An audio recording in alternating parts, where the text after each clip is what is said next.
last week, party headed out for Argynovostholt. Once again, they ran into some vampires who are really intent on just taking Tony away from the party. The party all decided that they would gladly eat Tony first if they're in a Donner Party situation, and they get to the gates of Argynovostholt, where they are currently in the foyer of the Dragons of Argynovostholt. We're going to switch you guys to a different page real quick, because I have the maps pre-made this week. Now that I realized that we weren't going to be sitting there and waiting for it, so you guys should be in the same location. And the one thing that we'll do before we start off is Tony takes Aeus because he found something shiny, is now investigating it, and will not respond to anything for the time being. Okie dokie. Yeah, as the party left off, they were investigating the main foyer. They found a shadow that kind of ran through the building, and they checked out this building down here to the south, or this room to the south over here, and they found giant spiders. So yeah, take it from here. I think we ran away from said spiders, correct? Yeah. We just kind of backed away. Okay. Yep. It looked like they're more territorial than flat out aggressive.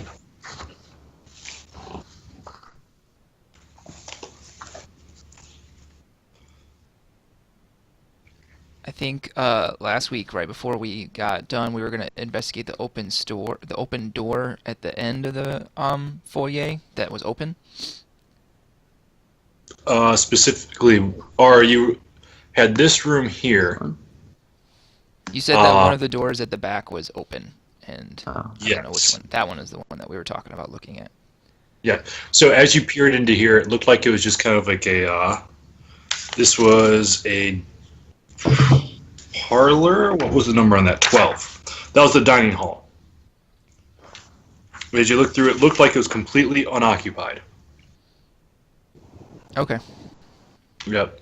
So as you guys came through here, you sat there and you're looking through. There's stained glass windows that come through here. It's kind of dark. There's no flames.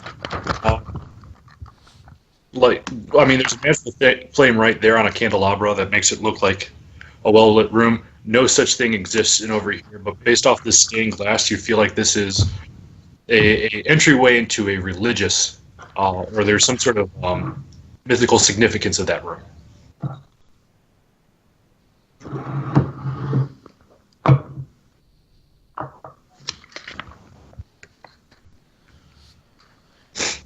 Sorry, which room was the one with the religious significance?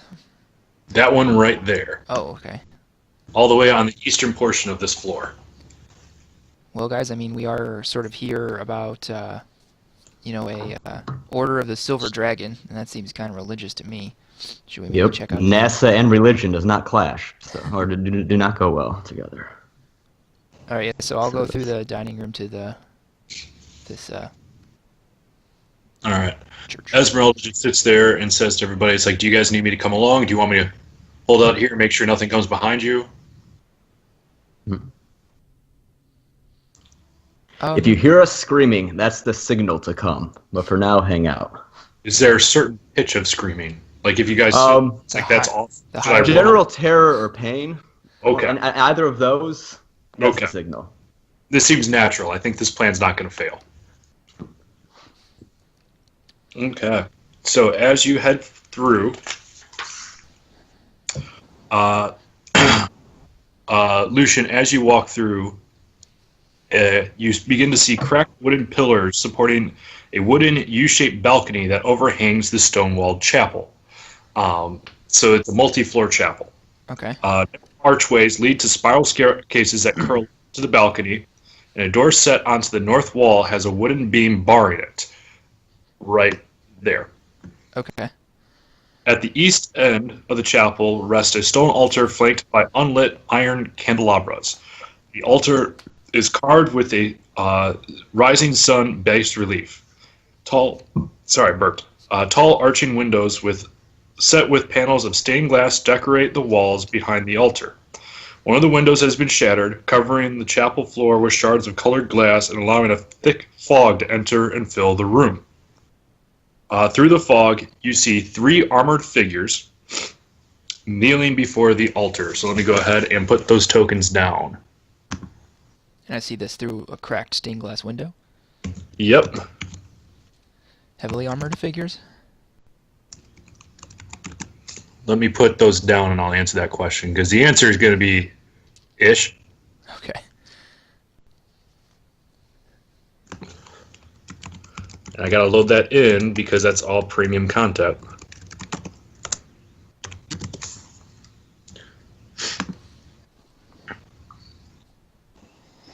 Oh, dude, I should just put in the Magic the Gathering card. That would be great.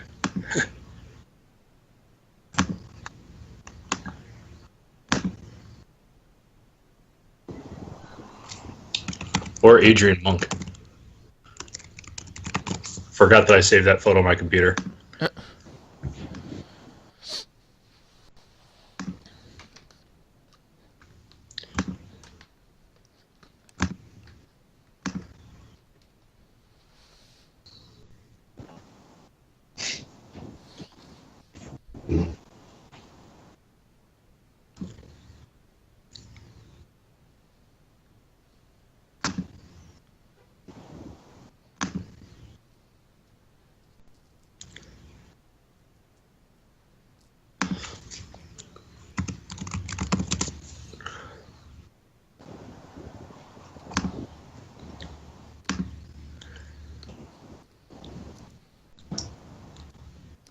So how's everybody's day going?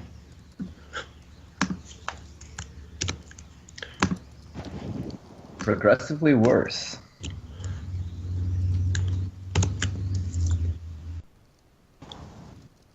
Oh, come on.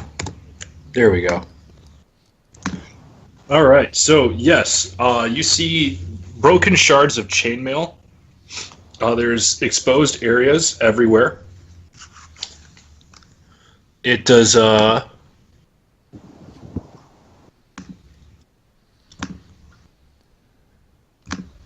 we go. Hold up.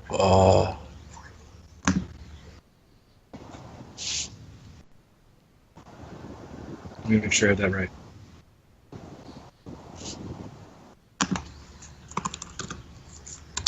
Yeah. However, the fact that these guys have really old and decrepit armor, they appear to be significantly well trained. As you look at their weapons, even though they are rusted over and look slightly blunted, you can see a lot of like blood stain on them. Like these were very well used in life. Wait, are these people dead? Roll perception. Okay.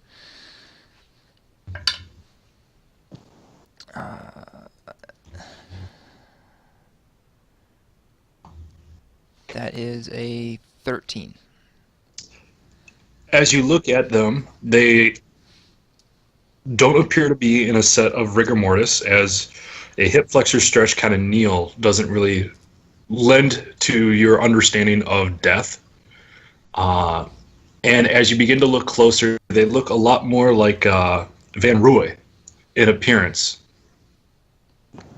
So you have seen creatures like this before. Okay. I turn around, I look back to the party, I kind of shrug my shoulders, and I turn around back towards the figures, and I say, we seek the Order of the Silver Dragon. You hear in a really scratchy voice. It's almost like it's trying to force it out.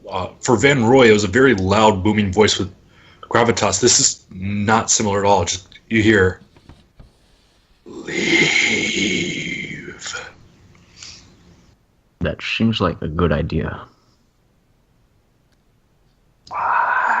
They begin to stand up, and they turn around, and they just advance like this, making sure they can all cover each other. That fourth one isn't supposed to exist.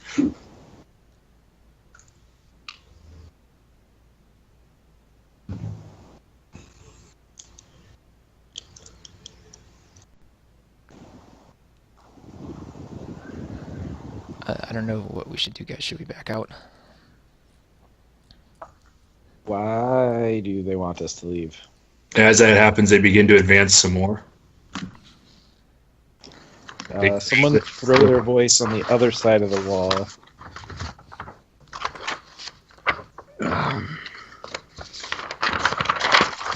Is it we're here for again? We're here to.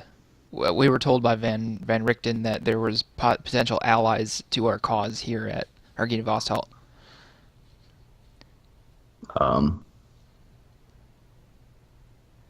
At this We point, seek to stop Strahd. I'd like everyone to roll initiative. That's what I figured. Damn it.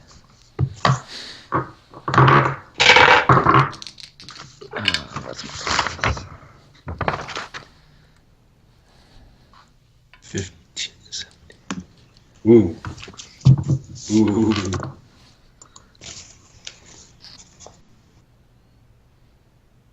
All right, 25 to 20. 20. 15 to 20. 10 to 15. 13. 12.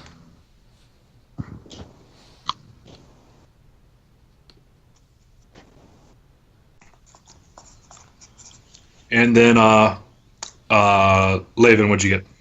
8. Some solid rolling, guys. That brings us to Hagrid. To start off. Did Lucian enter the room, or is he still looking through glass? I think he's in No. there. Kind of thing. Lucian, would you care to answer? I believe I said I entered the room. Okay. Well, then my first action is to advise you to back up so that we could use the doorway as a way of funneling them. Okay. And if I can see one of them, I'm gonna take a clue from Crispin and also tell them that we are not your enemies. We are enemies of Strahd. Roll persuasion.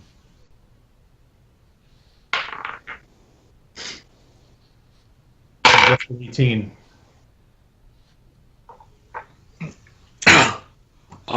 So this one right here, you can clearly see, and as it comes through, it's registering your words. You see that it's kind of at conflict with itself. It understands that Strahd is not, like, when it hears the words, you understand that it also is not aligned with Strahd, but for some reason it's not fully accepting the argument. It kind of puts down its weapon a little bit. It has a little bit of letting down its guard. Other than that, you're not quite sure the effect that it's had. Okay. And then, would you like to hold an action since you used your bonus just to talk? Yeah. Yeah, I don't know if attacking these guys is one thing we need to do right now. All right. So, based off of that, if something comes through the door, you're holding your action to attack it if necessary. Yes, if they continue to be aggressive. All right. Good. So the Revenants are up next. The one on the north and the one on the south are going to hold right there and just take a defensive position as this one comes forward, and it is going to make a unarmed strike at Lucian. Since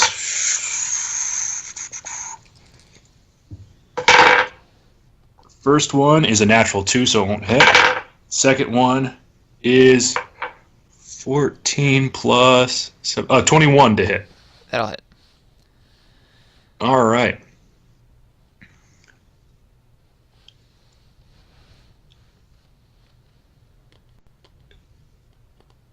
So that will be 11 bludgeoning damage.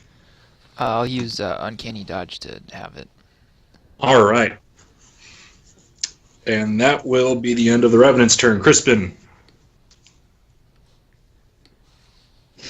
All right. I'll use my bonus action to turn to Hagrid and say, "Cleric, these things look undead. Is there any thing that we can do to just stop them one stop? Like that's what they're praying to?" And then I'll let him chew on that. And is there anyone that I can see? We're going to pause right there. Hagrid, make a just straight up wisdom check.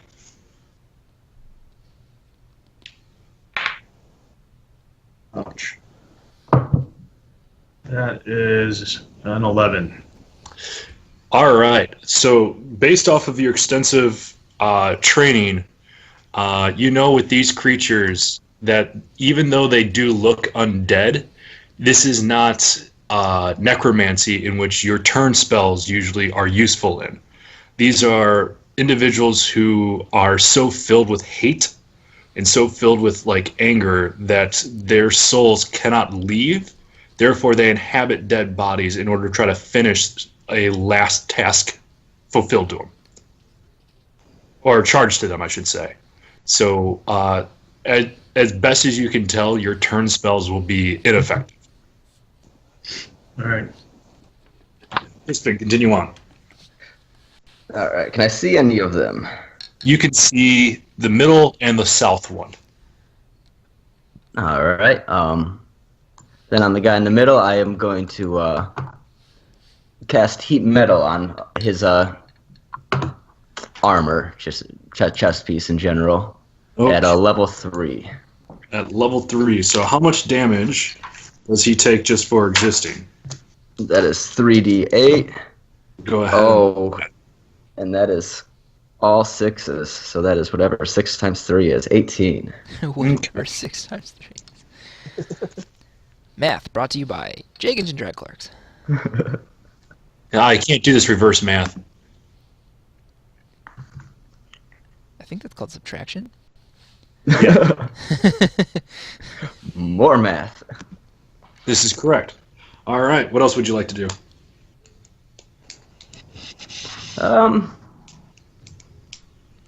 I can't run forward. I like these people too much to run backwards. So I think I'll end my turn. So he turns around. That brings us to Leovan.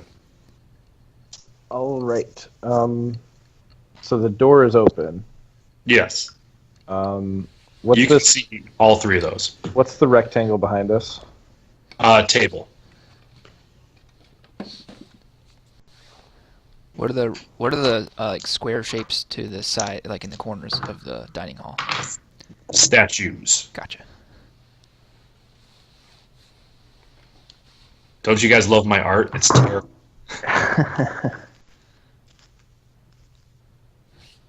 I'm gonna jump up on the table. Whoa, that was the wrong button.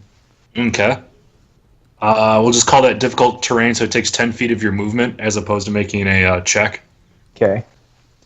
I want to hunter's mark the middle guy, You have done so. and then fire an arrow at him. All right. Go ahead and roll to hit. Real bad. 11. 11 unfortunately misses. Okay. One more time. 24. That one will hit.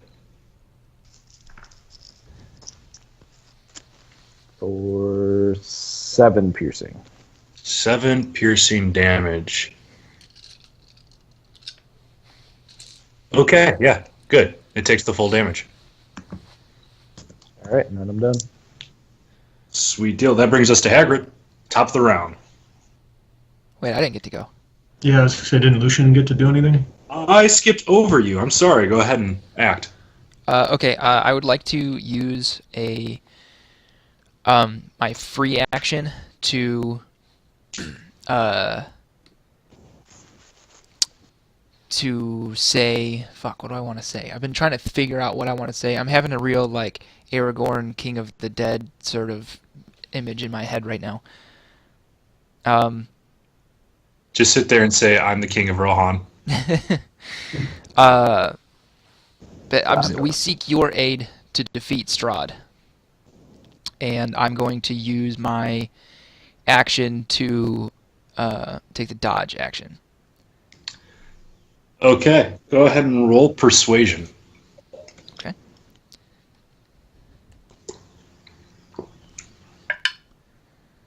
All right, that is a 20 adjusted. Once again, the words that you're using kind of create the same reaction as it did with Hagrid, or Hagrid, if I can use English correctly, that would be helpful as a DM.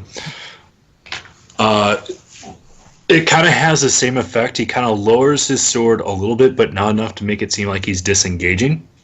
From what you can tell is they are not aligned with Strahd, but it seems to like they're working on a different set of information than you guys are. And that's the best you can tell from his reaction to your attempt to persuade. Okay. Yeah. Yeah. Anything else that you want to do? Because dodge is technically a bonus by being a rogue.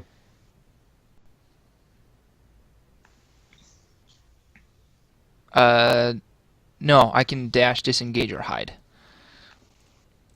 Oh, okay. I want to use my action to stand my ground. Yeah, I got you. I read that wrong. So that's it.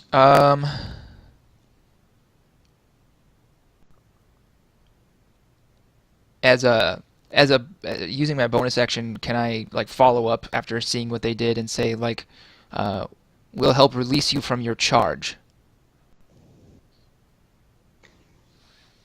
Roll persuasion again. At disadvantage. Disadvantage? Yes. All right. That's a 19 adjusted. Adjusted. They look at you. I'm going to have to actually roll this one. And their charisma is adjusted 20. Shit. Their charisma is like stupid high for some reason. That's weird. Yeah.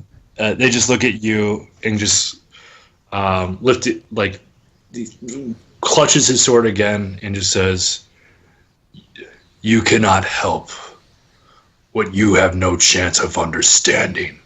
Hagrid.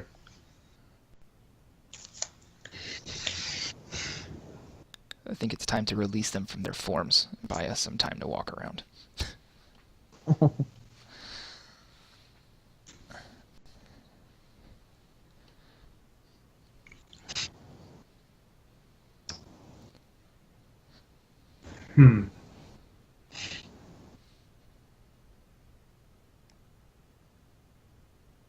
I don't know. Do you guys think this is the aid that we're trying to get here, or?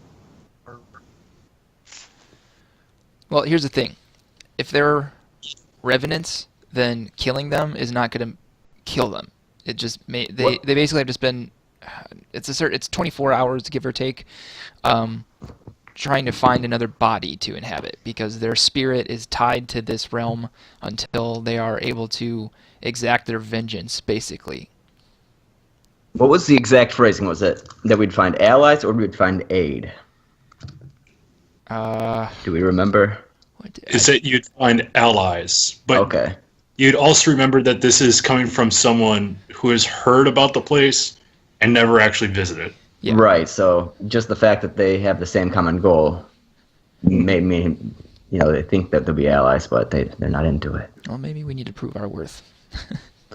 Yeah, slap them around a little bit, and then ask them nicely.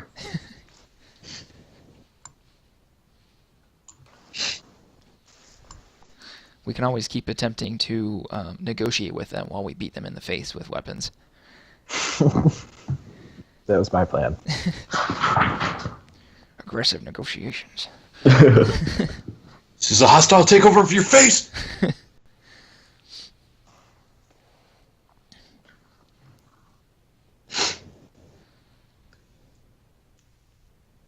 Who's up? Hagrid is. All right.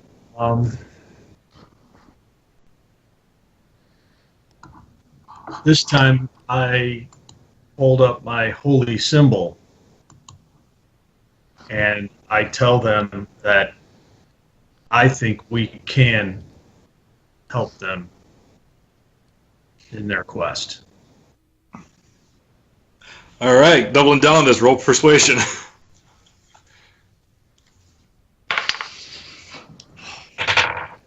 This is not good. Oh, you don't know what I rolled. It's a 6. So you tied because I rolled a natural 2 plus 4 is 6. At this point, you can see just the rage in their eyes is starting to subside a little bit. The one in the lead with his, molten armor at the moment, just kind of looks and just says, and just then comes and looks at you, brings his hand forward, waves on, and he just goes, "Well then, prove your worth."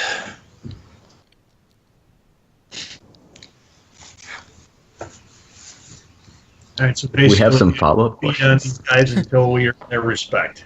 Yeah, As far as you can tell, that's how I understood it. yeah. Yeah. To give you an idea here is the book does say they will attack regardless. Thanks, All right. wizards. And as I'm putting my holy symbol back in my tunic, I reach into my pouch and pull out a pinch of sulfur, and I cast Flame Strike Okay. right there. It'll do it. There it is. All right, and that spell does. Stuff and things. Mm-hmm. I don't have my player's handbook with me. If you just want to let me know what this spell does. I can read it to you if you like. Perfect. It is a vertical column of divine fire that roars down in a location that I specify. Each Okay. creature in a 10-foot radius of a 40-foot high cylinder make a dexterity save.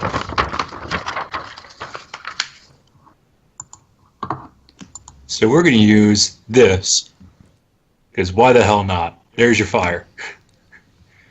And dexterity saving throws. Let's see what their bonus is. Ooh, that's interesting. First one is a 7.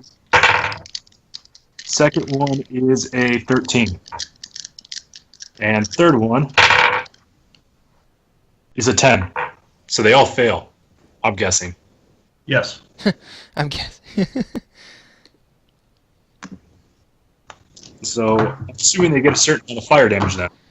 4d6. They get fire and radiant. Yeah, 4d6 of each. 11 fire damage Okay. and 19 radiant damage. Ooh, 30 damage! I was mixing them up with Asimar, where I thought they had immunity to radiant damage. Nope, they don't. Been doing too much personal research. Yeah. At this point, you just hear this angelic note. The sky opens up, and you just see a giant pillar of flame come down through the ceiling, busts up everything, which is really kind of weird because it's a 4-story building. Comes in and just boom engulfs the revenants in flame, and they look less than amused. Wow, gosh, look what my heat metal did. World's greatest bard. Yeah. At this point, Hagrid, anything else you'd like to do?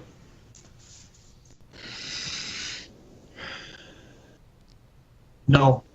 No? All I right. think So Revenant's turn. For the Flame Strike, is that a lasting effect, or is that just a one-turn effect? that It's is just an instantaneous thing. instantaneous. Cool. So that's all over. The heat metal damage, go ahead and roll that, Crispin. All right. Ooh, that's even better. That is 19. 19 damage. Okay.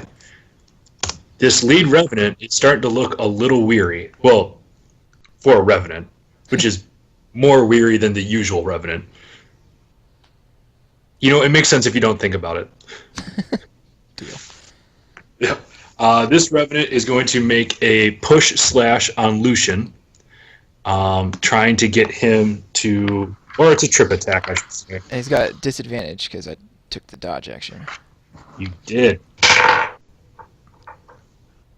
Well, good, because that was a natural 20. How does a 16 sound? Misses. Misses. Okay, he's going to follow up and try the same thing again. But that won't hit because that is a 9. These other two Revenants are then just going to drop pretenses and they're going to make regular slashes. Natural 3 won't do it. And a natural 2 won't do it. You're just sitting there and you're going full, like, Full it's like, Ali. it's like watching Keanu Reeves and Lawrence Fishburne in The Matrix trying to hit Morpheus, and it, like at a certain point, running through your mind is the thought, "Stop trying to hit me and hit me." That's the end of the Revenant's turn. Crispin, you're up. All right. Well, I'm going to use my bonus action to just keep concentrating on the heat metal. Okay, so to roll the damage again, That is... if I have that right. Ooh. Yep. That is 14. All right, you start to see the body that the Revenant is currently inhabiting beginning to show signs of like active burns. There's now like exposed sinew and tendon and muscle where the what the pieces of the chainmail were. This guy looking really ugly. Well, ugly for someone inhabiting a dead body. All right. Do I have a line of sight on him? Do I have a shot on him with my crossbow? You do. Okay, then I am going to pull out my silver crossbow and take a shot at him. All right. And would I be able to take advantage of my twin dagger tattoo since we got Lucian diverting his attention? Did you use it in the battle against the vampires? He did, but we got out I of the did, long but rest. it's Yes, it's once per encounter for you. So yeah, Yes. you're good. perfect. Then I will go ahead and enact that. Oof. Does a 14 plus 3, 17 hit. Yes. Yes, it does. Nice. Base damage is 4, unless if he counts as undead, and then it would be 8. And sneak attack damage? And sneak attack is 2d6. Will be another 11. So All a total right. of 15. You do not notice any sort of extra effect from the silvered weapon. That's what I figured. Interesting. Mhm. So, they're inhabiting live bodies then. Mm-hmm. Well, they're not technically. It's not undead. Undead get the bonus. Okay. Yeah.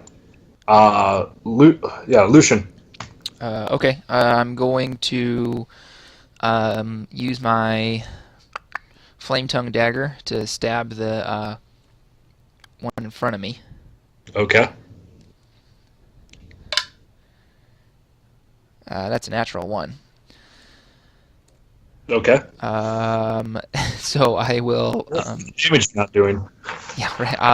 I'll just use my my other hand to follow up with my dagger of venom and try not to be quite so dumb. Does a 12 hit? A 12 just barely misses. Jesus. Okay, then I will use my action surge from my tattoo as well Okay. to try again. That's a 17. That'll hit. Okay. Finally. So that's 10 damage.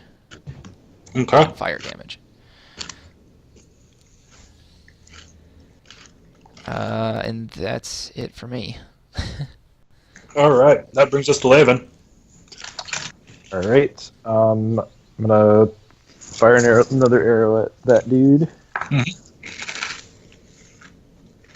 and that will miss because that's a 10. Mm-hmm. Try again for an 18. So the arrow that was on a 10 to hit whizzed right between the shoulder and neck. Sat there, righted yourself, fired another arrow right into the throat. Go ahead and roll damage.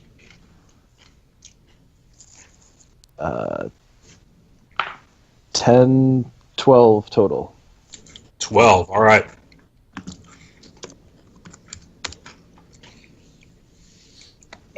Anything else? Nope. All right. That brings us back up to Hagrid. All right. I want to use my domain spell Bless. Okay. My 3 allies here. Okay. And then for everybody, what will your blessing do? It gives them a D4 added to each attack or saving throw And that's permanent or for once? One use. for 1 minute. Okay. And for my free action, can I get through the door? Is this large enough for me to be able to get past Lucian? I would sit there and say you and Lucian have worked well enough where he can definitely maneuver to allow you in. We'll just sit there and say that going through that space just takes double movement. All right. Can I use that as my free action? That's just your regular move action, yeah. Okay. So do I still have an attack? Can I still make an attack? You absolutely can. Okay. I will try to attack the creature in front of me. All right. Hagrid versus South Revenant. That is a 16. A 16 will hit. All right, and my sword will do 10 slashing damage, and also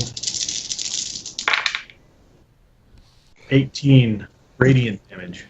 All right. Oh, plus, I'm sorry, I want to use Divine Strike. And that's 2 more radiant damage. So, 20 That's plus has 10 for the sword. that has been accounted for, and you sat there and you thought you were going to see a giant gushing of blood because you caught him right across the chest, cleanly where the armor wasn't, and instead it's just kind of a viscous, tarry fluid that kind of just seeps out. It's not even like flowing, but damn, you just sat there and you slashed that guy good.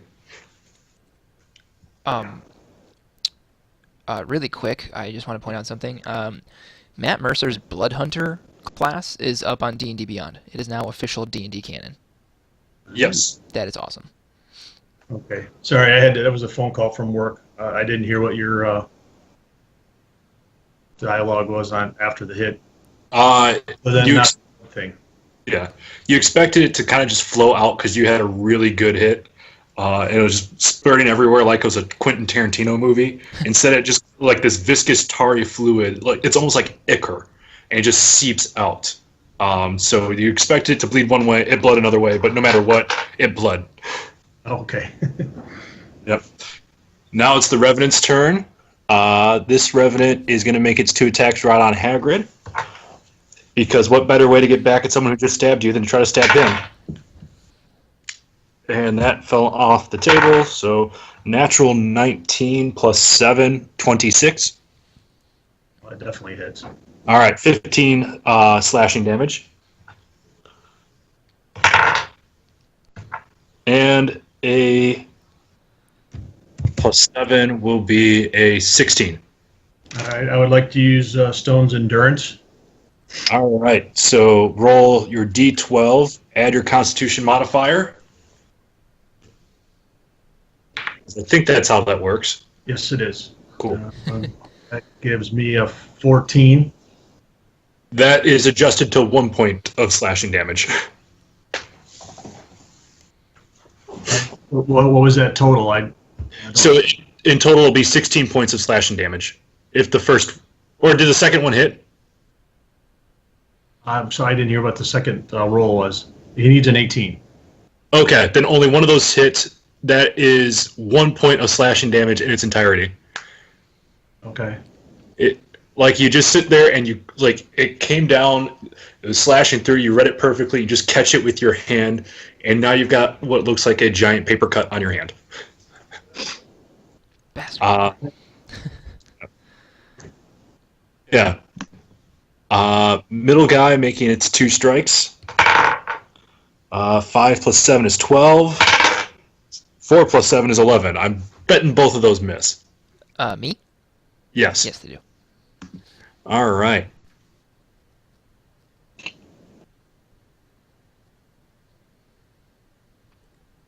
And do me a favor, Lucian, make a wisdom saving throw. A wisdom saving throw. Yes, because that's the north one is giving you some stink eye. All right. That's a 15. You just beat it. Ooh. So it just looks at you. You can't tell if it's popped a blood vessel in its borrowed eye or... Guys, remember you got that extra D4 to attack Oh, yeah. and to rolls and saving. Yeah. That brings us to Crispin. All right, I'm going to use my bonus action to hold my concentration.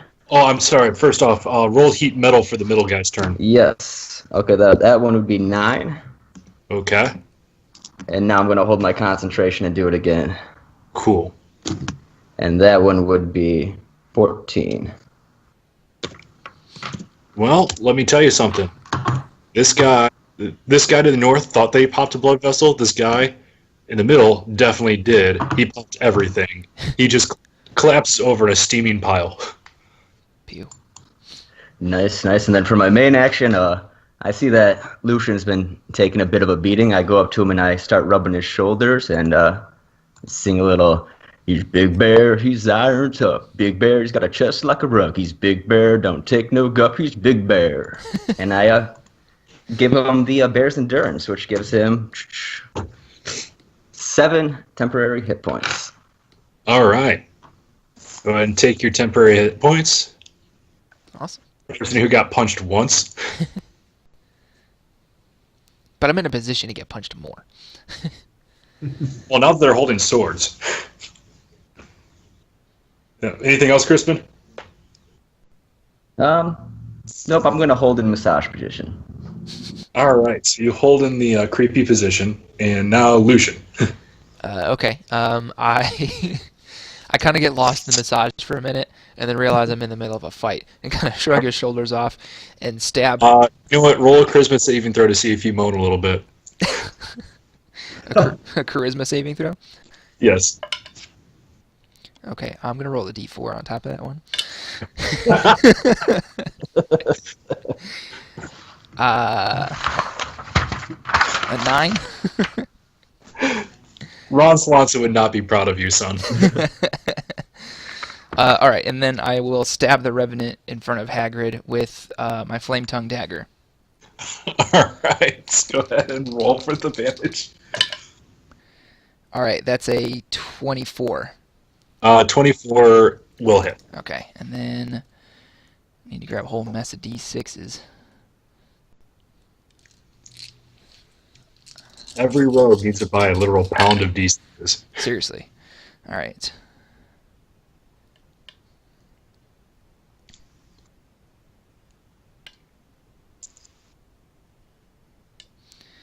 25 fire damage. All right. This guy is now beginning to look a little extra dead right now. Not quite super dead, not necessary dead, but a little dead. Does he look just barely not dead enough for me to stab him again? Yes, correct. All right. That is a 27. 27 will hit. Don't bother roll. Or what weapon are you using? My dagger of venom. That's 4 damage. Don't bother rolling damage because it looks like it had no effect. Oh. Interesting. Yep. Okay, I'm done. All right. Anything else before I give it to Laven? Nope. All right, Laven, you're up. All right, I'm gonna let my hunter's mark transfer to the guy up top. You have done so. I'm gonna run in here. Okay. Take out my rapier and You have stab the top guy. All right. Roll the hit. 17. 17 hits. For 11 total piercing. Okay. There we go. And a 13. 13. Let me look this up real quick.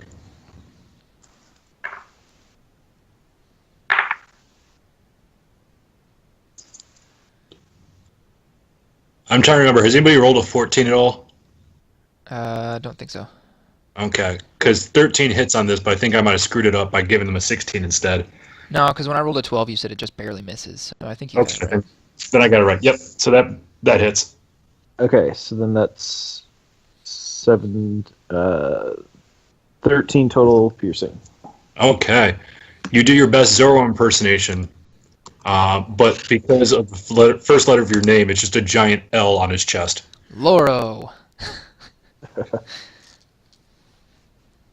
And it kind of just looks at you. It looks back at itself, and it's a little confused as to how it got here.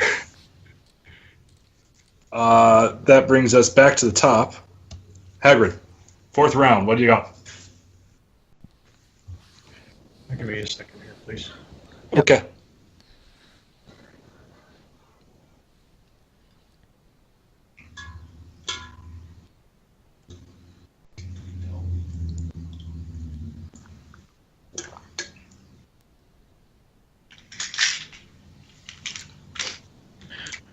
All right.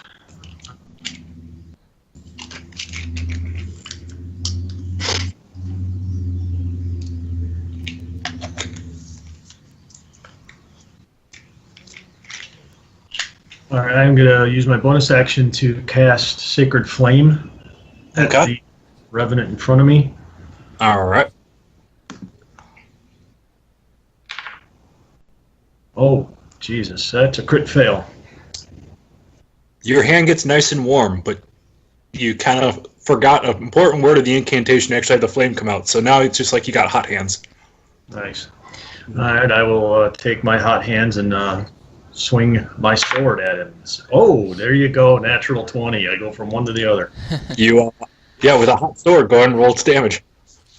Hot snakes. All right, so... Oh, yes, an 8, doubled. Mm-hmm. That's 20 slashing damage. And 15 radiant damage. All right. This guy's hanging on by a thread. Jesus.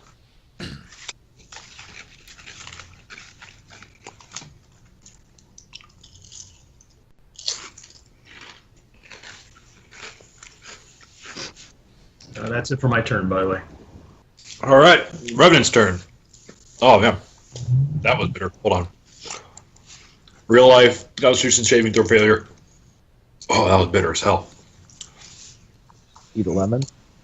I wish. Accidentally bit down on a pill I was supposed to be taking. Ouch. Oh, man. All the things I do to not have allergies. We're going to have this one cycle around. Lucian, go ahead and roll a opportunity attack if you want to. Okay.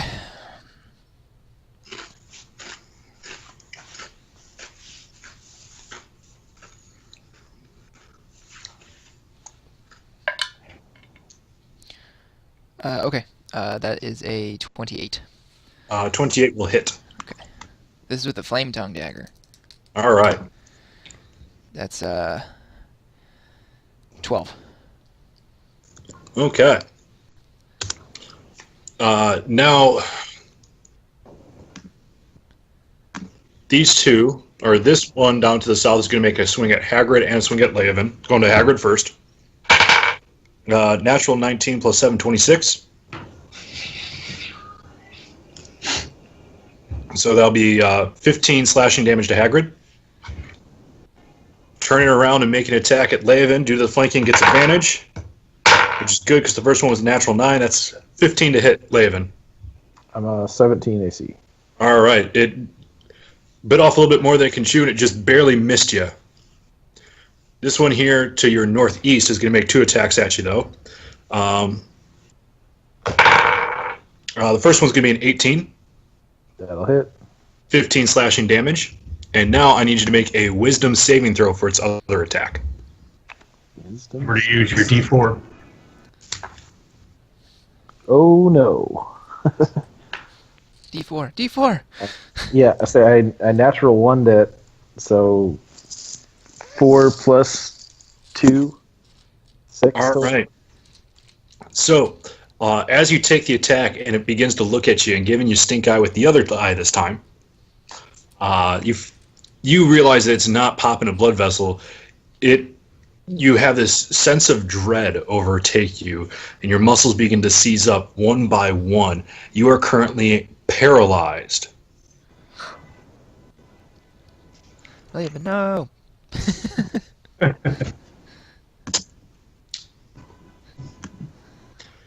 And that will end the Revenant's turn.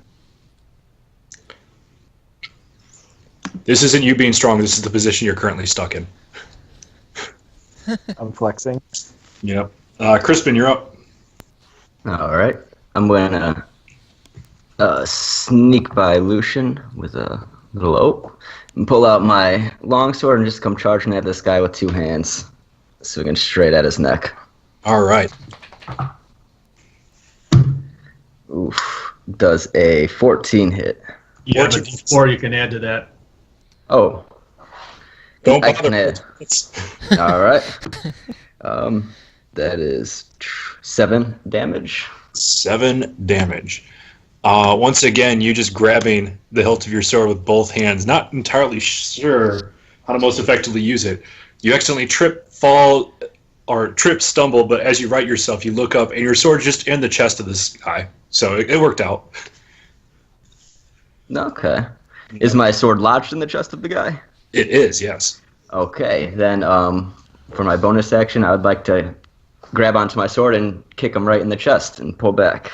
All right, go ahead and roll an attack with advantage due to using the storytelling and to your advantage. Nice. First one is a 9, second one is a 19. I'll take that. That will hit. Is that a D4? No, roll a regular attack on that. Okay. Sure, you have the wisdom to sit there and try to move your sword around. You'd think. That doesn't do Unless much. you've got That's 6 damage. Yeah. Unless you've got a wisdom of, like, I don't know, Grog from Critical Role. Actually, no, it was his intelligence that was bad, not his wisdom. Yeah, I don't have a reference for this. I'm just saying you can. All right. I got a 6 damage on that. Sweet. Anything else?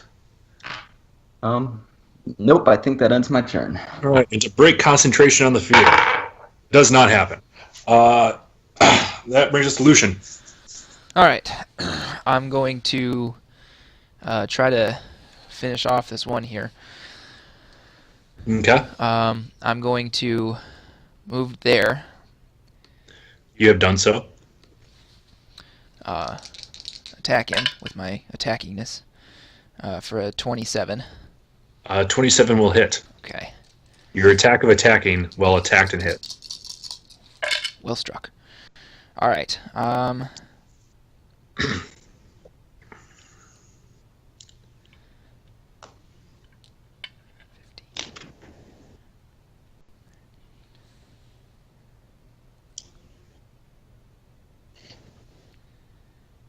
5, 10, 15.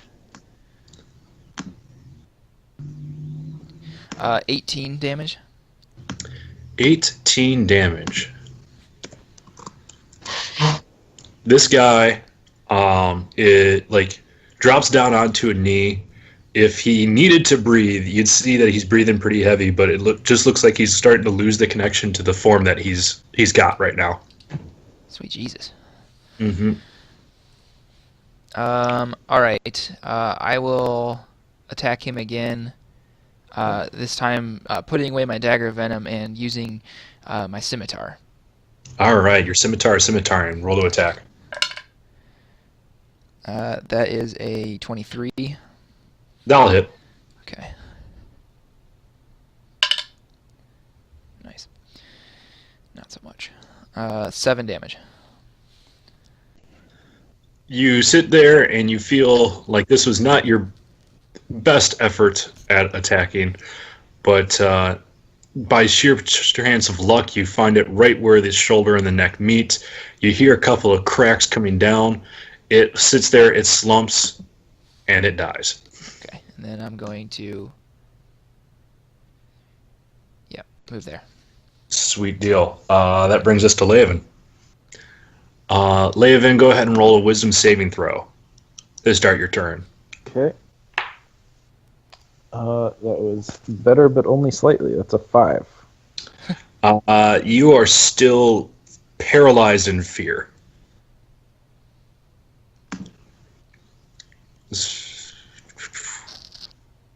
So I believe paralyzed 5e. Somebody look up for me paralyzed on that. I really wish I had my book with me, but I loaned it out. What am I looking for? The paralyzed status effect. I shall find it momentarily. Incapacitated, which means you can't take actions or reactions. Automatically fails strength and dex saving throws. Attacks against you have advantage, and any attack that hits is a crit if it's a melee attack. Okay. So that pretty much ends your turn then. Yep. Hagrid, save Leovan from the snake guy, I guess. All right, I'm going to move here and cast Sacred Flame at that Revenant. Okay. It's 23. I believe that hits.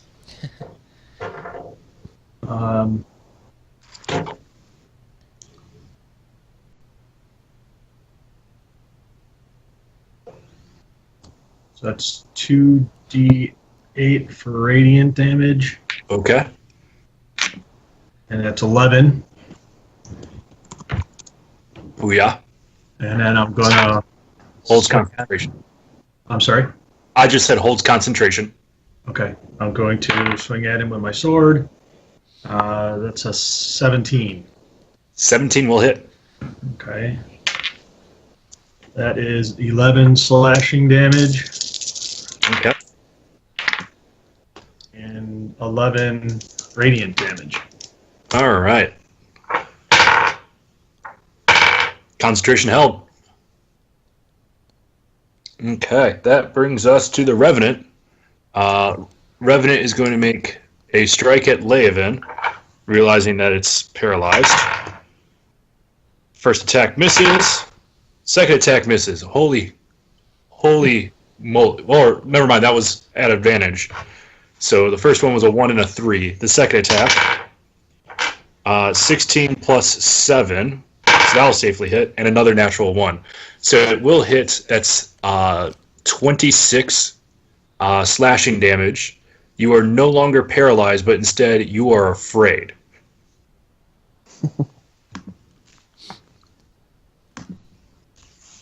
And So- in pain. Yes. How many more status effects can we give Leovan in a single combat? I don't know. Can you drink blood? Let's see what happens then. Guys, hand me some blood. Diet blood, blood light, blood classic, blood lime. I'd take anything at this point. Yep. That ends the Revenant's turn. Crispin, you're up. All right. No, not realizing that Leovan is free, I'm gonna come swinging with my long sword at the Revenant and yell, "Release my friend, or I will release your soul." Okay. And that's an 18. 18 will hit. Nice, nice, nice. And that is 11 damage. All right. The cumulative stack of blows here make it look like the Revenant is losing connection to the host. Nice, nice, nice. And then I'm gonna swing around with my sword again. This Okay. time remembering back to my previous swordsmanship lessons and coming with the broadside. And that is a 12. A 12 just barely misses. It the wind resistance that got picked up by trying to swing with the broadside facing the where this pointy end should be, just leads it to bring you a little bit too high. It forces your hand up and you miss entirely. I don't understand. It worked last time. Has 1 minute elapsed in battle time yet? Because otherwise he's got a D4 he can try and add to that. Oh, yes. Thank you for the memory. Yeah, I will add the D4. I will add 1 to that. That makes it a 13.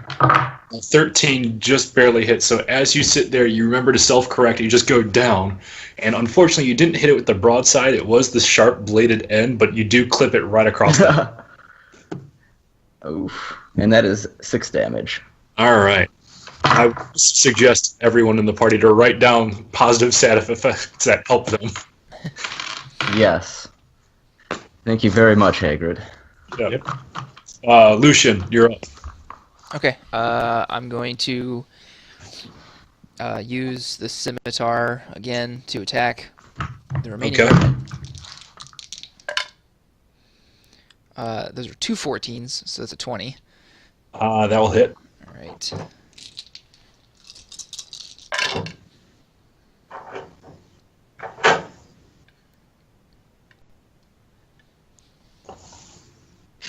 Uh, 23 damage. Well, I have one question for you. How would you like to do this? I want to sort of as I redouble my grip on the scimitar, dropping my dagger of flame tongue, and I swing upwards in an arc and lop the leg off of the Revenant. You do so, and as you lop it off, it begins to fall down. You sit there and reverse your grip. So it's like the down B move that Link has in the original Super Smash Brothers, and you just slide it down, and then you find its head, and it just separates body from unoriginal soul on this. At this point, the sound begins to hollow out. In the chapel, the candelabra is still unlit. Only the natural light kind of helping you see in here, and the fog still pouring in. Give me just 1 second. I grab my computer charger, and then we'll continue. Okay. Fucking Revenants. Yeah, so what's the deal with where their souls go? Do they just jump in any body? Is this gonna Dead bodies. come back to bite us? They basically find a new corpse to live in. Oh, okay. Good. Leovan and I, Tony too, knew a Revenant back in Acre. He came to us asking for our help in killing Brahm. Maybe we should have told these guys that we knew them. I don't He think just- they all know each other. Yeah. Are That's you right. sure? It's not like. It's not Well, like Americans know Kid Rock, right? They're not like dwarves where they all know each other.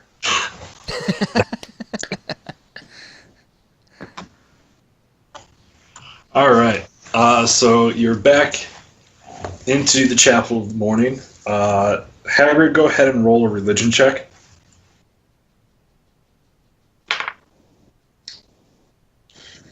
Adjusted 20. All right. As you look around here, is that you see a lot of iconography, a lot of tapestries and statuettes of the Morning Lord, and right on the door that you guys walk through, you look back and it just says Chapel of the Morning, and it looks like someone, you don't know who, has written a U in the word morning to try to make a really shitty pun. I get it. But, yeah. But based off of what you know of Barovian culture here is that this was the Argynovostholt appeared to be aligned with the Morning Lord.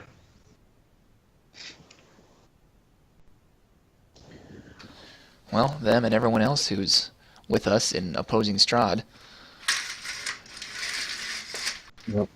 So there's when you look towards the north, you see a stairwell. However, you see a lot of fallen debris getting in the way. On the south, however, you see what looks like a spiral stone staircase.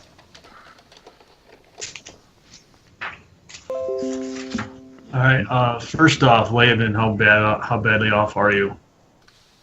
I have 28 hit points left. All right. I can really hear the fear. I want to cast Cure Wounds. Laban, All right, go for it. he gets 10 back, Mm-hmm. and I also get. Let's figure out how many I get back here. Oh, this is a domain thing for you? Yeah, Blessed Healer is a domain thing I get now. Sweet. 2 plus this. So I get 50 back myself. Nice. I'm gonna double up on that cure wounds for Leovan, Go for it. and he'll get 8 from me. Nice. All right. Was there anything special about where those guys were praying to? Or kneeling at the beginning? Well, if I switch back to that page, I'll let you know. Alright. And then once we're done looking at that, I want to check out the room to the north, the door to the north in that dining room. What you see, it's kind of bare. It looks like someone came in and picked that spot clean, which you'll know no matter how well you do on an investigation check. Okay. Yeah. I'd make you roll if there's actually something to find. Sorry, dude. All right. So, as you go through that door over into this room here, and I should also let you know that there's a door right there. Okay? Okay. Back in the Yeah. All right. So Q10. As you enter into the room, you see that this kitchen has been plundered, its tables overturned. The floor is littered with rusted utensils and smashed crockery. Narrow windows flanking a hearth look over a cemetery over here. An iron pot hangs open from a hook inside the blackened fireplace. It rattles on its hook and bobs up and down as though something is inside of it. I want to quietly walk up to the pot in the fireplace. Okay, you do so. Okay. And see what's inside. Roll a sleight of hand check. Okay. That's okay. 18. 18. As you open up, you sit there and you're able to get it just open enough to try to get an idea of looking into it. You can't really see well, but you get the idea of just putting the dagger of flame tongue its ability to produce a small amount of light, to see that there's a bat, an ordinary run-of-the-mill bat, trapped in there. Does it look rabid? Roll a veterinary check. Animal handling. 10. You realize that they don't teach veterinary skills at rogue school. I just leave. I put the lid back in place and leave the room. All right. I ain't trying to get no rabies. And then let's. Yeah, D&D fun run for that. I want to. You said there's a door right there. You were standing on the spot where the door leads to the north. Oh, okay. Let's check that one out. All right. As you do, you find what appears to be wine storage. You see 5 barrels lie in wooden braces along the walls of this dark, moldy storage room, where there's everything there, but this spot remains uncovered. You roll perception for me. Perception? Mm-hmm. Damn. Okay. That's 12. You see what appears to be a moving foot right behind the barrels in this corner right here. That's fucking weird. Mhm. Can I sneak up this way to try to get a better look? Roll stealth. Natural 20, so 29. 28, sorry. Yeah, you begin to crouch, and after a few seconds, you go fully invisible. No, you don't actually go invisible. Yeah, you are able to sit there, kind of sneak around, using the barrels to kind of get in between you and what you're looking at, and the foot then becomes a leg, then becomes a torso, and an entire body. You see a Dusk Elf scout kind of sitting there with holding on to his stomach, bleeding out. Still alive, but bleeding out. Oh shit, Hagrid, get in here.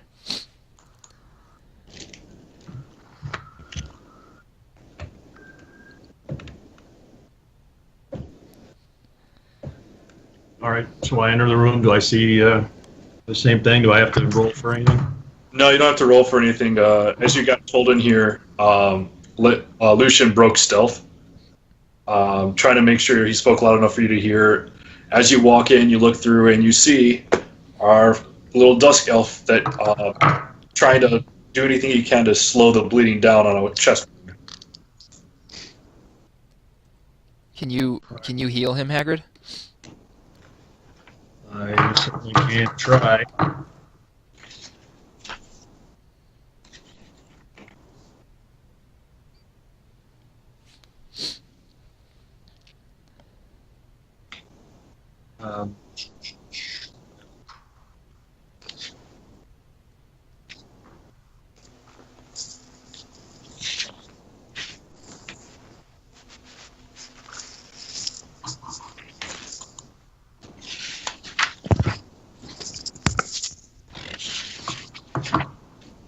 All right, I guess I'll just cast Cure Wounds again.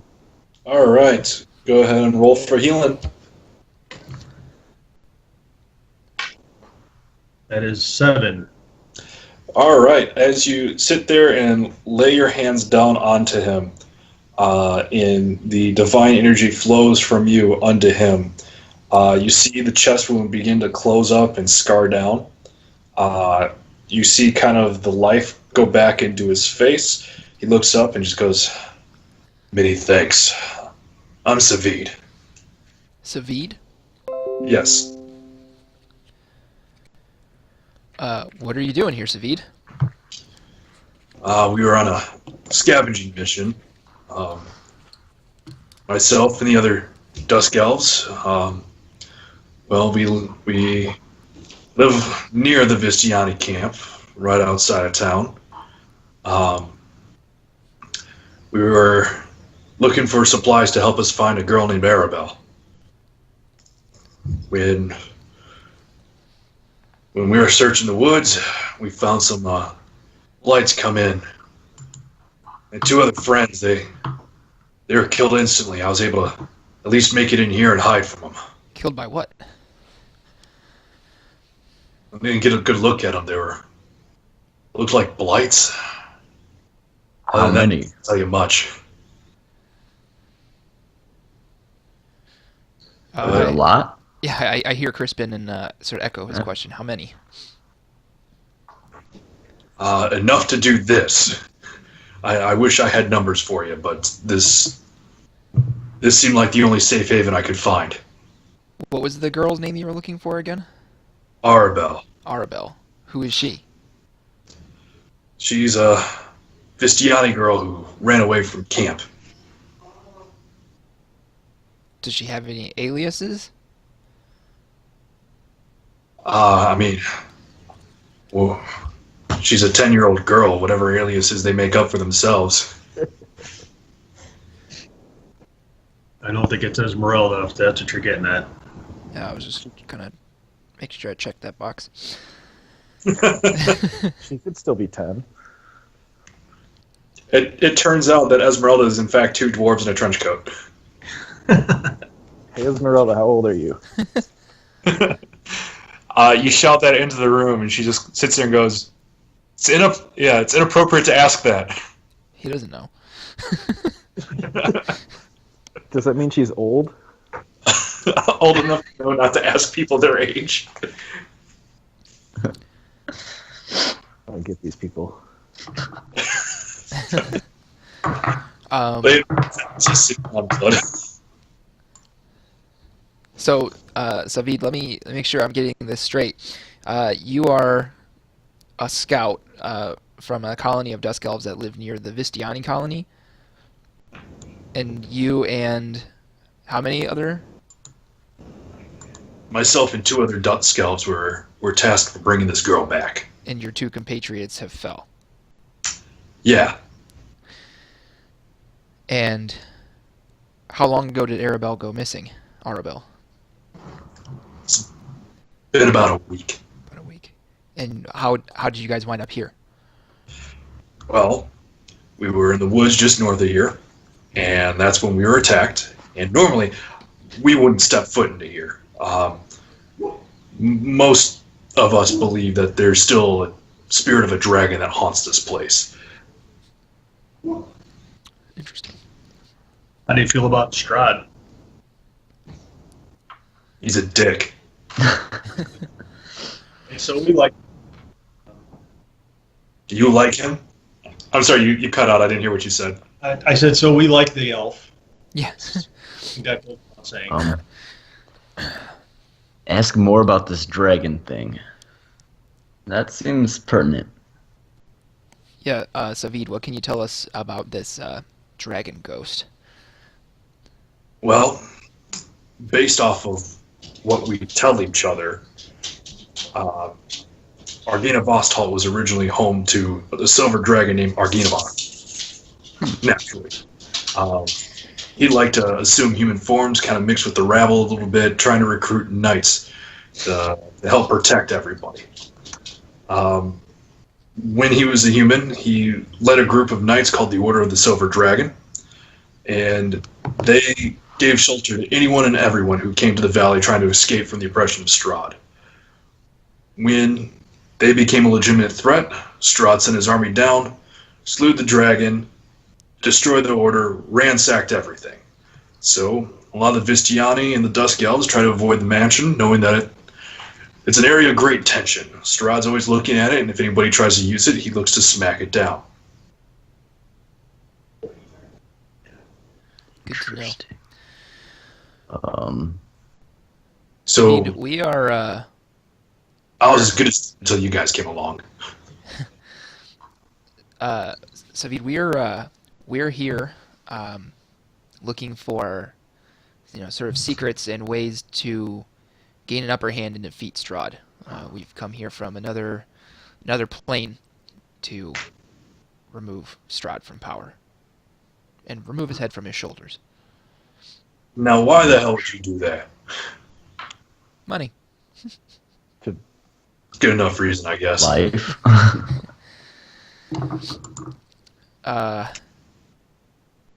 So, Savid, we're obviously a small group of people, and Strahd is very powerful. So we need every ally we can get. If we help you find Arabelle,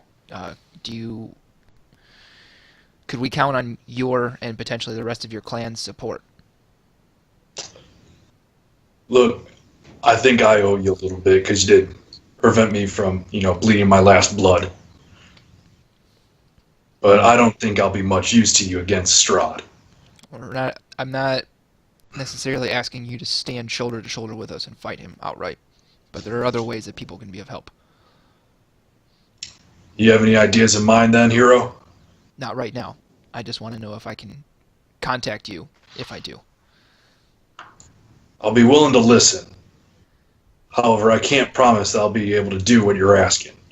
But if I can, consider it done. All right, perfect. Leovan, can you come here and bring out the map? Savid, can you mark on the map where your guys' where your colony lives? As he points out, now I have to look map.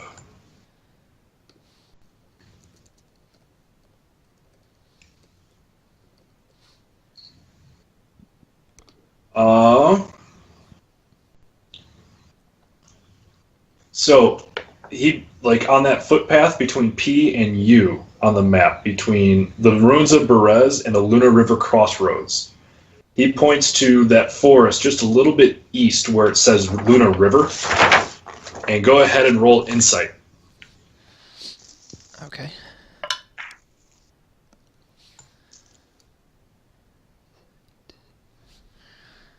It's a 17.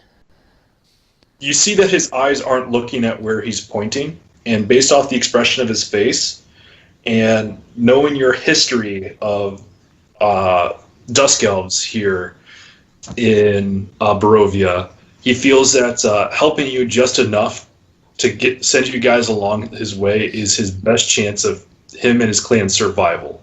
Because you remember that Rahadin, also a Dark Elf, sold out the Dark Elf community to Strahd. I'm going to step forward and say, you mentioned you usually stay away here due to it being haunted. Is there anything that substantiates those claims, or just more like stories? Are you asking how much of this building I investigated while I was bleeding out? I'm just asking, why do you usually stay away from here? Is it just stories, or have there been substantiated weird stuff, people checking it out, disappearing, never coming back? Have you seen a ghost dragon flying around, or is it just based on what happened a long time ago when it was named? About 300 years ago, when I was just a boy, we had a expedition party come out here trying to see what they could take through, and they kept on reporting shadows, where they couldn't explain where they were originating from, just jumping around left and right. And eventually just kind of creeped them out. And if you can creep out something that's seen 300 years of bullshit, kind of understand why they don't want to be there. So what I can tell you from personal experience, not a lot. Okay. Assuming that his sucking chest wound is still a little sore, I clap Savid hard on the shoulder.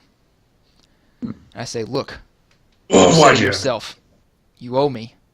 Now, point to the actual location on the map. Roll persuasion with disadvantage. Disadvantage?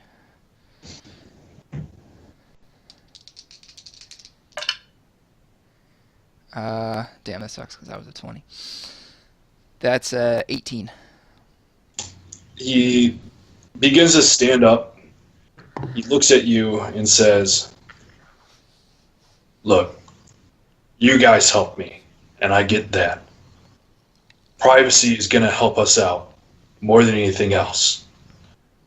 We've seen what happens to those who oppose him. And as he does that, and he he kind of swats your hand off his shoulder, his elbow actually bumps, and you see a door open. Oh, not if I move the room. The door opens right there behind him. Right there. Okay. Because that's what your persuasion was going for, was to how adamantly he was going to sit there and tell you to kindly fuck off. Yep. And he just sits there, he turns around and goes, huh, been leaning on that all day. All right. As he begins to, What's that? yeah, he begins to turn around and peeks through, half trying to end the conversation, half out of curiosity. I start to push past him, and I kind of shove him to the side with my forearm and say, "Good luck finding Annabelle." And I look through the door. All right. As you look in, it's a wood paneled den that's been fully ransacked, and its furnishings tossed about. A cold, dark hearth dominates the west wall between these two narrow windows. Standing upright against the north wall is a sarcophagus made of black wood with a queen's effigy carved into the lid. Say the Queen's effigy. Yes. Um, There are shattered wine glasses and decanters all around. You see rotted divans. Don't know if I'm actually pronouncing that right. Broken chairs, overturned cabinets, and smashed oil lamps all across the floor.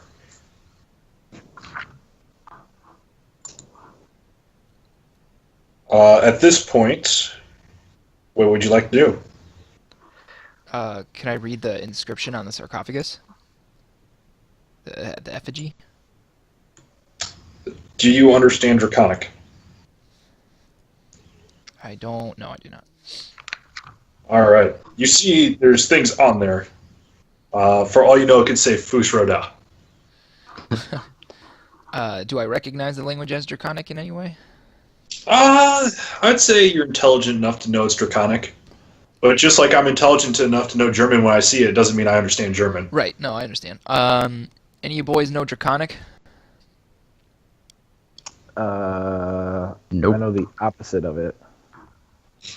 If you guys want to take a short rest, I can detect magic. If you want to wait for like a month, I can just read about it. At this point, a fire erupts from the dead hearth, and it assumes a draconic form. It hisses, crackles, and unfurls its smoky wings. And at this point, I'd like everyone to roll initiative. Ah, jeez. Ah, jeez, Rick. I only have 15 more minutes before I have to leave for work, so Oh, did you Okay. get called in? I did. Oh, man. That sucks. All right, then we got 15 minutes left then. All right, 20 to 25. 15 to 20. 17. 16. All right, not all at once. 16. 17. Lucian with the 17. Leovin with a 16. All right, 10 to 15. 12. Margaret, what'd you get? A freaking 3. Oof. How is it even possible? Actually, it was a 1, and then I get to add my 2, so Oh. it was that bad.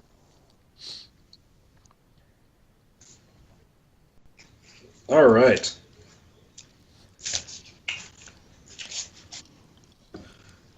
At this point, Lucian, you're first to act. Roll a perception check.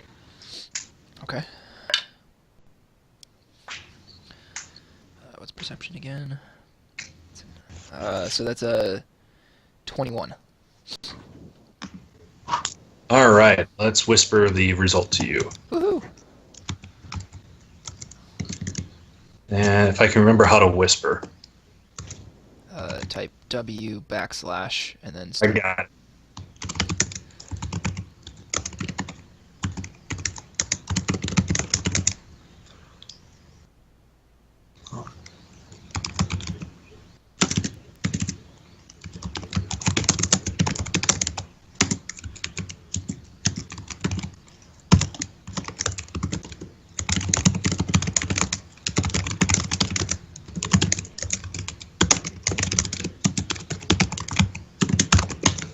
There we go. Secret, secret. Lucian's got a secret.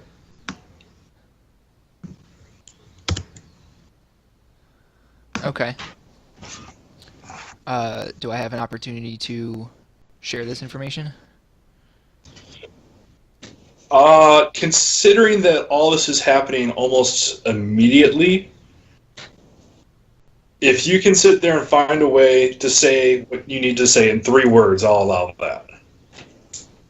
Guys, hold on. Are those your 3 words? Yeah, he said 3 words. Okay. I wasn't sure if that was you saying it to us as players or saying it to our characters. All right. Anything else you'd like to do?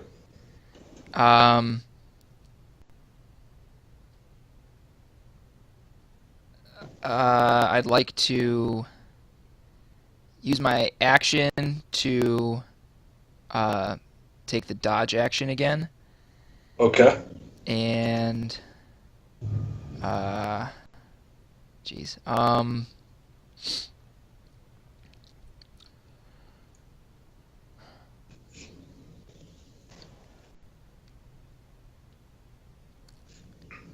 shit, I don't know what else to do. All right. We'll move on to Leovan. Leovan, roll perception. Perception. Natural 1. And. So 8. As you look up, you're like, holy shit, fire. You don't remember anybody starting that fire. Did Tony get here? What happened? All right. What else would you like to do? So I don't even know what's happening. You just understand that there's a fire. It looks like it unfurled into like a dragon form. Here, Lucian just sits there and takes a defensive stance because, like, hold on a sec, guys.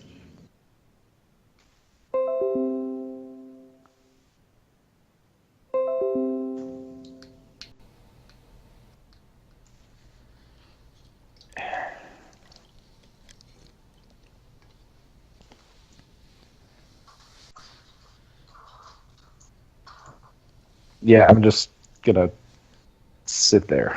All right. Crispin, you're up. Roll perception. Oof, that is a 14. You get a secret. Yay. Secret, secret. You got a secret. Ooh. Eventually, we're going to get sued from all the songs I reference. Okay, do I get 3 words to add on to his 3 words? Oh, sure. Okay. Might be Argynovostholt. Okay. Then that brings us to the fire spirit. At this point, the fiery dragon hisses as it addresses you. With outrageous gravitas, it just sits there and says, "My knights have fallen into darkness. Save them if you can. Show them the light that they have lost, the way that they have strayed from." With that, the fire begins to dissipate, and within a couple of seconds, burn out. And that's the end of the battle.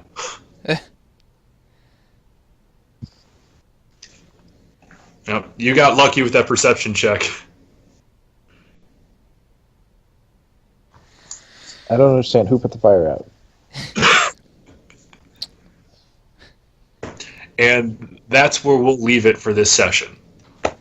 Sorry for such a short episode, guys, but unfortunately real life gets in the way for all of us, and it will probably within the next few weeks. As I start covering tennis matches on Saturdays and Sundays. So I'll let you know what my availability is weekend in, weekend out. We might have to do Saturday sessions. We might have to do Sundays. Right on. All right. Let me stop the stream then.